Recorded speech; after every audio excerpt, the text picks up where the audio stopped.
ام صالح مساك الله بالخير. مساك الله بالنور كل عام وانت أخوي. بخير. وانت بصحة ما شاء وسلامة. الله. شوف اليوم تسوقين بسوق المباركيه. اي والله عاد سوق مباركة هذا سوقنا المفضل يعني. ما شاء الله تبارك الرحمن. انت من وين؟ اي منطقه يا ام صالح؟ انا منطقة مبارك الكبير. مبارك الكبير، يعني سامعه في سوق المعلم. طبعا سوق المعلم معروف يعني، زرتي وعندنا احنا سوق المعلم؟ طبعا زرته. شلون اسعاره؟ والله اسعاره حلوة يعني، ما شاء الله. معقول يعني. بكره عنده افتتاح في الضجيج. في منطقه الضجيج عادل. الساعه 7 مساء إن شاء الله. انت والشعب الكويتي مقيمين وافدين الكل مدعو لهذا الافتتاح باذن ان الله شاء الله تعالى. ان شاء الله باذن نبي الله. نسألك كم فرع لسوق المعلم الكويتي؟ 6 افرع 6 فرع؟ تقريبا يعني، اللي يعرفهم انا يعني. زين عددي لي منهم.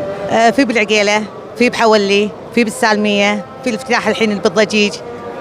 بالفروانية لا ما اعتقد بالفروانية. هو الضجيج هي الفروانية اي لا لا اي طبعا. ان شاء الله ان يعني شاء الله راح يفتحون باذن الله. بالجهرة بالجهرة ما في. ما في يعني ما في. باذن الله راح يفتحون ان شاء الله يعني، بس معروف يعني سوق المعلم يعني. انا اول ما سوق المعلم بالحولي، وثانيا شو يسمونه بالعقيله. ما شاء الله. يعني بالعقيله ما شاء الله يعني خوش، بس اللي بالضجيج يعني اكبر باذن الله. ان شاء الله. اي تبارك الرحمن. وجوائز باذن الله تعالى. إن شاء الله. أنت والاسره وجيرانكم كل شخص يعز عليك خليه يجي بكره ان شاء الله. فزتي بكمون مشتريات ويانا، يعطيك وبكره العافية. باذن الله تعالى في مسابقات، في جوائز وفي هدايا باذن ان الله. شاء الله يعطيك العافيه وجزاك الله وانت بصحه وسلامه.